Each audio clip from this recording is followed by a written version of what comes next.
आज मैं आपको एक मज़ेदार भक्ति कहानी सुनाने जा रही हूँ। महान कवि संत सूरदास का जन्म मुगल काल में हुआ था।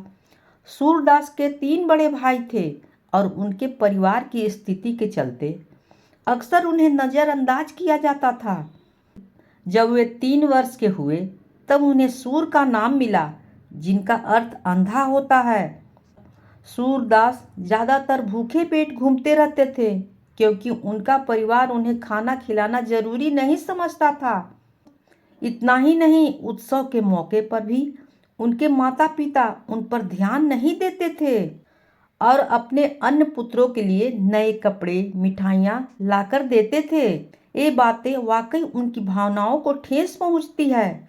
उनके परिवार के समान ही बाहरी दुनिया भी उनके प्रति दयालु नहीं थी। दूसरे बच्चे उन्हें चिढ़ाते थे और जब वे रोते हुए अपनी माँ के पास आते थे तो वो उनको डांटती थी। इस प्रकार वह लंबे समय तक अपने घर के बरामदे में ही रहा करते थे।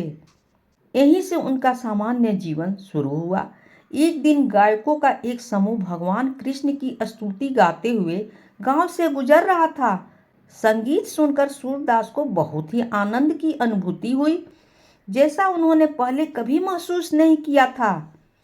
भगवान श्री कृष्ण के भजनों की खुशी में वो अपना अंधापन भूल गए और खुद से वादा किया कि एक दिन मैं गाना जरूर सीखूंगा। हालांकि जब सूरदास के अपने पिता से अपने भाई के साथ ही उन्हें पढ़ना और लिखना सिखाने के लिए कहा, तो पिता ने कहा, चले जाओ, तुम अंधे हो, तुम पढ़ लिख नहीं सकते। ऐसे ही कुछ दिन बीत गए और गायकों का एक और समूह भजन गाते हुए और भिक्षा मांगने के लिए गांव से गुजर रहा था। जब वे सूरदास के घर के पास से गुजर रहे थे तो वे उनके साथ हो गए। जब रात हुई तो वे सभी विश्राम करने के लिए रुके और झील के नज़दीक ठहरने की व्यवस्था की गई।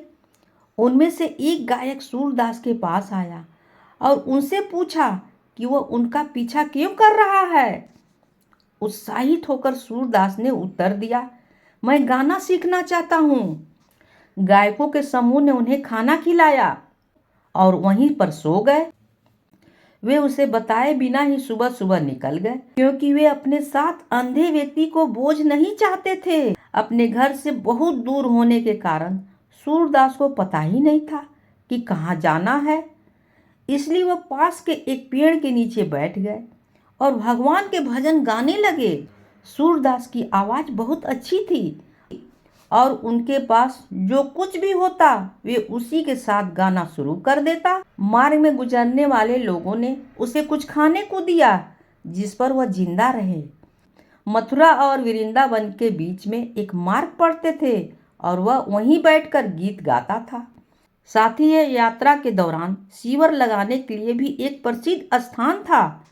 सूरदास वहां से गुजरने वाले लोगों से बात करते थे और इसके जरिए उन्होंने बाहरी दुनिया के बारे में काफी कुछ सीखा। ऐसे ही समय बीतता गया और सूरदास 14 वर्ष के हो गए।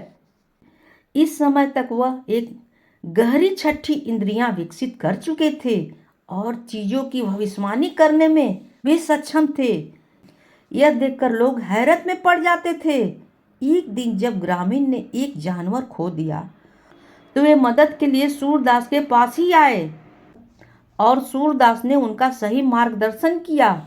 इसके बाद लोगों ने उनके गायन के साथ देने के लिए उन्हें संगीत वाद्य भेंट करना शुरू कर दिया।